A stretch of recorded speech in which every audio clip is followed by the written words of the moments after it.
Hello Internet, my name is Andrew and welcome to another episode of Film Editorials. It's been a while, I am sorry about that, just things have been busy. If you've been following the channel for a while, you can probably guess what's brought me out of hiding. Also, if you look at the title of this video, you know what's brought me out of hiding, and that is Marvel's new sci-fi, kinda sorta superhero movie, Guardians of the Galaxy Volume 2.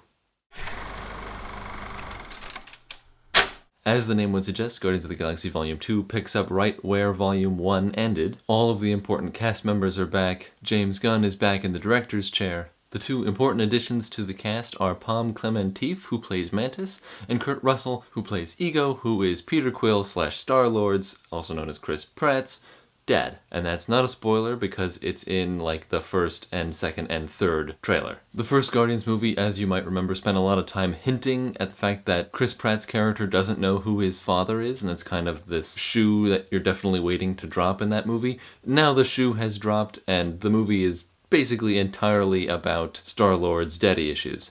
And when it's not about Star-Lord's daddy issues, it's about everybody else's daddy issues. First and foremost, I'd like to address the elephant in the room, and that is the question, is this movie as good as the original? And briefly, no, it's not. The first movie was excellent and really well received, and part of that is it was a surprise. No one really knew what to expect. This movie, our expectations are all lower, or I mean, maybe you have really high hopes from it, but I think everybody going into it didn't think it could top the original. And honestly, it doesn't top the original. Part of it is because all of the things that were surprising the first time around are now predictable. The fact that a former wrestler turned actor has great comedic timing in the form of Drax.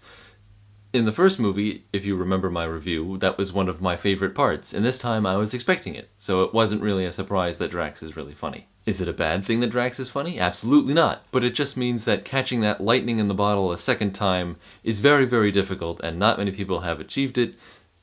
This is one of those movies that has not quite reached that peak of quality. Now we've gotten that big question out of the way, let's move on to some other positive things about this movie. It is, as you'd expect, very, very funny. That is definitely the main appeal of this movie, is the humor, and you will not be disappointed. The actors continue to give excellent performances as well, because there are several moments sprinkled in between the comedic sections that are actually quite deep and dramatic and require the actors to do a lot of actual acting, and those moments are really good on their own. You'll notice I said on their own because this is going to segue into a negative quality of this film, is that those deep moments make the movie stop. The pacing of those scenes is so out of left field, it's distracting. The movie's moving along, there's some comedy, there's some action, there's some more comedy, deep moment. And then there's some more comedy, and there's some more action, deep moment. Any forward progress generated by the plot just comes to a screeching halt. You might as well have just put the movie on pause, switch to a different channel, and then you can come back a little bit later and hit play again. That's how jarring these scenes are. They're good scenes, and they're good moments, and I don't have a problem with them on their own, but just the way they've been incorporated into the film doesn't really work that well. As you'd expect from a Marvel and Disney superhero movie, this movie looks really nice, and the action sequences are really cool to watch, and, you know, bright colors and shiny explosions, and all the things you want from a good action scene. One of the other commendable things about this film is that the stakes are sufficiently higher than the last time. Like, yeah, last time an entire planet was going to get destroyed. This time, more than that is in danger, and that works, I think. It's a successful raising of the stakes from last time. It doesn't feel terribly artificial. Also, when you're watching the film, you're not 100% sure that everyone's going to make it out of the scenario, and then I can't say exactly what happens because I like to avoid spoilers on this channel, but there are scenes later on in the movie that show that actions have consequences, and that's the kind of thing we haven't really seen so far in comic book movies. Batman vs. Superman, looking at you.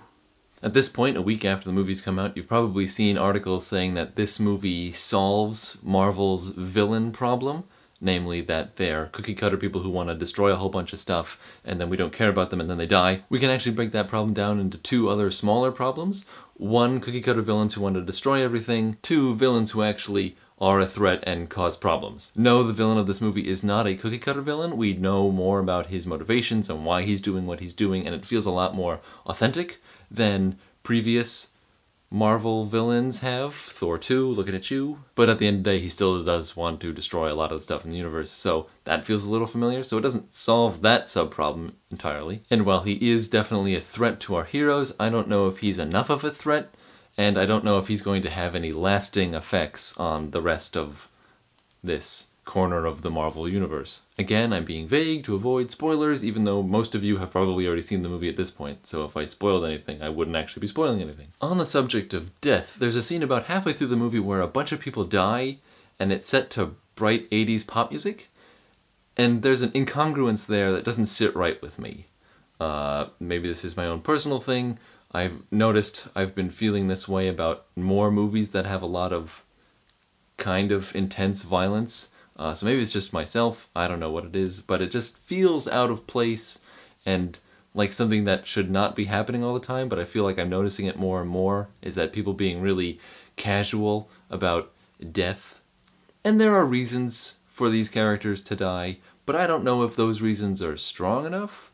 Maybe I just don't know the source material well enough, because like I've said in the past, I'm not a comic book purist, so maybe it's just me missing the point of these characters, but all of them getting slaughtered and we're supposed to be happy about it feels weird. As far as references to the comic books go, I have no idea, because I've never read any of these comic books, and the person who would normally explain these references to me just recently moved out of the state I live in, so I have no idea. I know that there are some references that I don't get, and I'm sure that there are other references that I didn't even pick up on because I don't know what to look for. There are 5 mid-credit and post-credit sequences, and there are definitely references in there that I don't get. I've seen some things about it on the internet after the fact that, oh yeah, that makes a little bit more sense, but they still don't mean anything to me. There was a scene, I think, at the end of X-Men Apocalypse that was like, ooh, it's setting up for another sequel, and I have no idea what it's about, so it means nothing to me.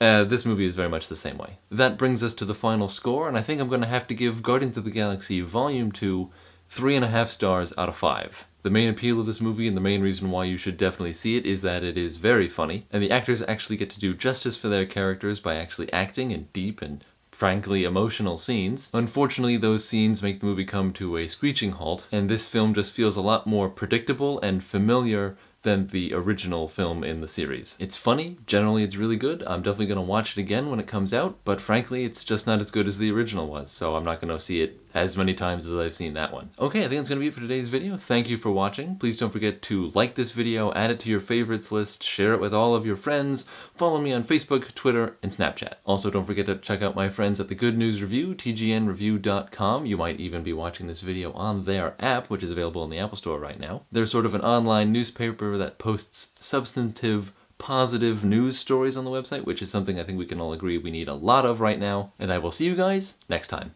Bye!